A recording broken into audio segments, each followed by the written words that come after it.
Sveiki, šį kartą atvykau į Kėdainių parką. Pasižiūrėsim, kaip atrodo vienas iš 2 Lietuvoje esančių minaretų. Ir šis beje yra vienintelis, kuris stovi laisvas, ta prasme nėra prie mečetės jokios. Kaune yra kitas šalia mečetės. Šis minaretas pastatytas apie 1880 metus. Jį pastatė, ar įsakė tiksliau pastatyti, Eduardas Totlebenas. Tai buvęs rusų generolas, pasižymėjęs rusų turkų kare. Tai ir yra sakoma, kad manoma tiksliau, kad jis šį minaretą įsakė pastatyti Kėdainiuose, nes tuo metu valdė Kėdainius. Ir iš šito, kur matosi balkonėlio, atsivedęs svečius, aprodydavo jiems parką, kuris dabar gražiai sniegu padengtas. Ir jis įsakė pastatyti šitą minaretą rusų turkų karo garbiai ir kita versija, kad savo turkiai meilužiai pagerbti. Tai pasivaikščiokim greta. Seniau būdavo galima įeiti čia lankytojams, bet dabar, kaip matom, viskas uždaryta, nes vandalai pasidarbavo ir todėl buvo priversta savivaldybė imtis veiksmų, jog nesuniokotų visiškai šio įdomaus statinio.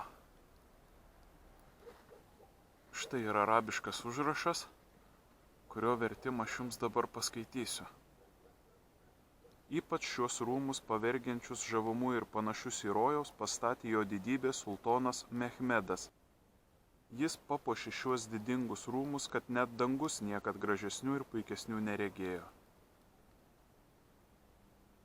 Štai šis užrašas tai ir reiškia.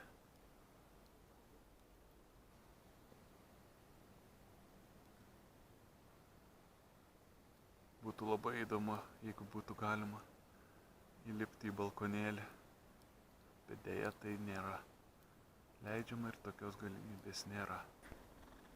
Apeikime aplinkui. Minaretas labai nedidelis, bet tikrai autentiškas. O matosi mažiukas langiukas metalinis, ten toliau dar yra.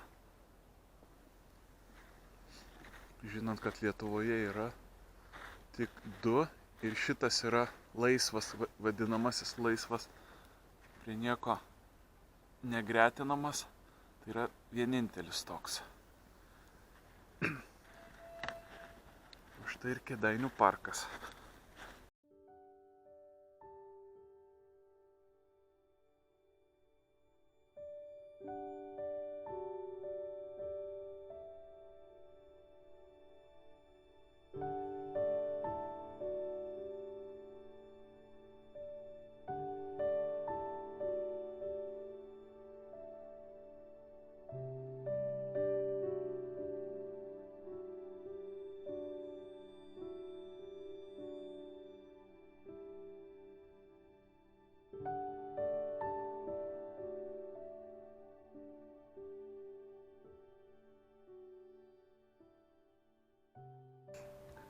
Jeigu būsit kada Kėdainiuose, vaikščiosit po šitą parką gražų, jo krašte žinokit, kad yra šitoks minaretas, autentiškas, unikalus visoje Lietuvoje.